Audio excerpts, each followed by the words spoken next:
Hello everyone.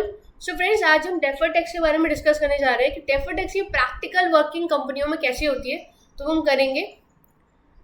So friends, उससे पहले मैं आपको डेफर्ड टैक्स की डेफिनेशन बता देती हूँ। ठीक है, डेफर्ड टैक्स में आपकी दो अप्रोचेस यूज होती हैं डेफर्ड टैक्स। ठीक है, एक होता है बैलेंस शीट अप्रोच, ठीक है, और एक होता है आपका P&L approach.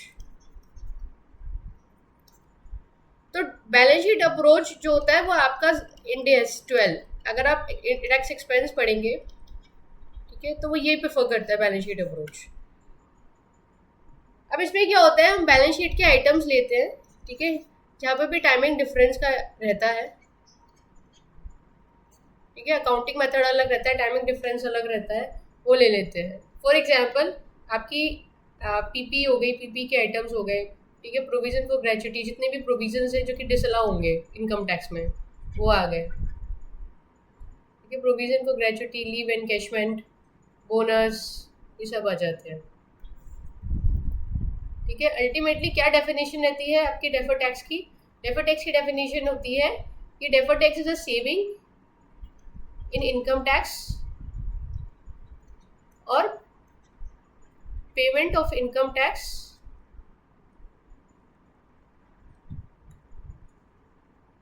in the future due to timing difference between the carrying amount as per books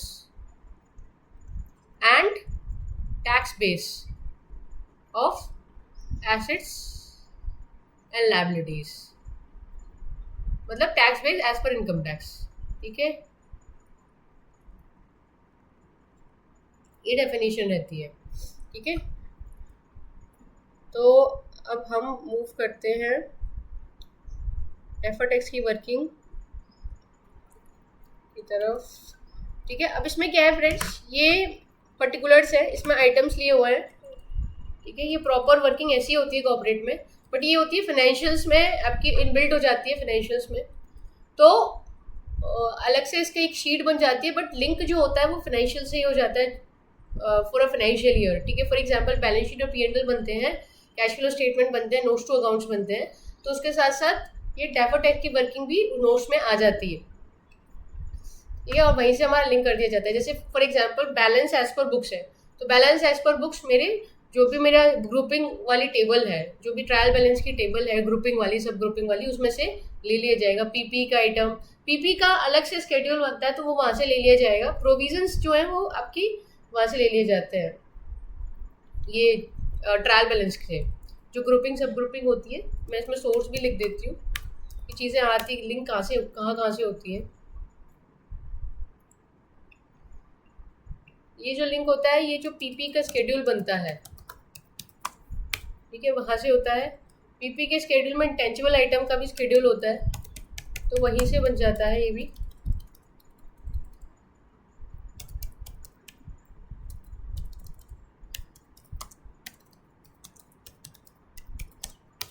ठीक है, अब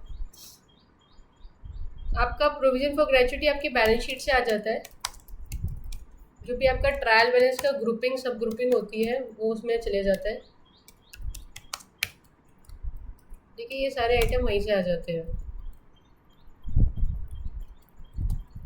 अब इसमें क्या है, ये बैलेंस एज पर बुक्स आ गया, tax tax as per income tax आ गया कि इनकम टैक्स में एज पर इनकम टैक्स क्या क्या कैरिंग अमाउंट आ रहा है। ठीक है, अब क्या है, हमें डिफरेंस निकालना होगा, तो हम डिफरेंस निकाल लेते हैं। 620 420 टैक्स बेस में हमें कुछ मिलेगा तो नहीं इसका बेनिफिट। ठीक है, अभी इस साल फॉर द फाइनेंशियल ईयर 26 के लिए। ठीक है, तो ये पूरा की पूरा अमाउंट आ जाएगा डिफरेंस में। ठीक है, अब क्वेश्चन ये आता है कि हमारा DTA बनेगा, DTL बनेगा। तो इसमें फ्रेंड्स क्या होगा कि अब आप देखो यहाँ से कि हमें टैक्स बेस्ड इनकम टैक्स कह रहे हैं कि अब आपको फ्यूचर में इतना डेप्रिसिएशन का बेनिफिट मिलेगा। ठीक है, हमारे कैरिंग अमाउंट जो होता है उतना ही तो हमें फ्यूचर में डेप्रिसिएशन मिल रहा होता है, और हमारी हमारी carrying amount as per books कह रही है नहीं 620 का मिलेगा। तो हमारा इनकम टैक्स की पर्सपेक्टिव से देखेंगे हम लोग, तो इनकम टैक्स के परस्पेक्टिव इनकम टैक्स वाले हमें कम दे रहे हैं।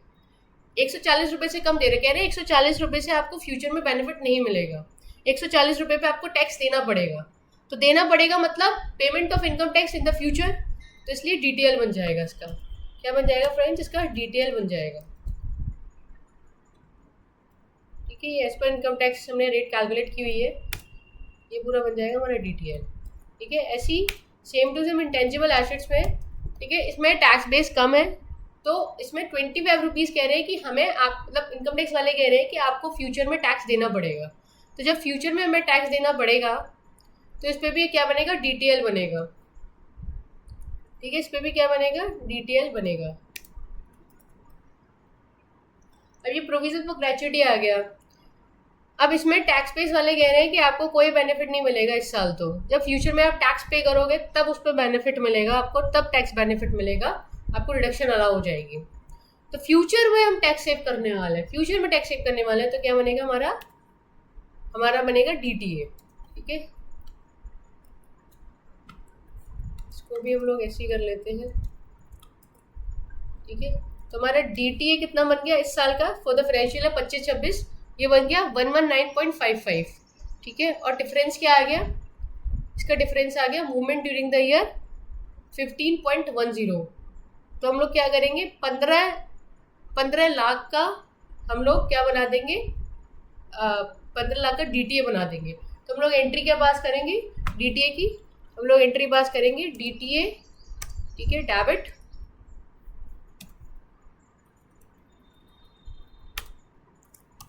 To P&L।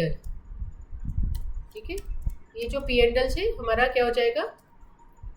क्रेडिट हो जाएगा, मतलब P&L से टैक्स एक्सपेंस जो है वो हमारा कम हो जाएगा। ठीक है, ये हमारी एंट्री पास हो जाएगी। So that's all friends, thank you for watching.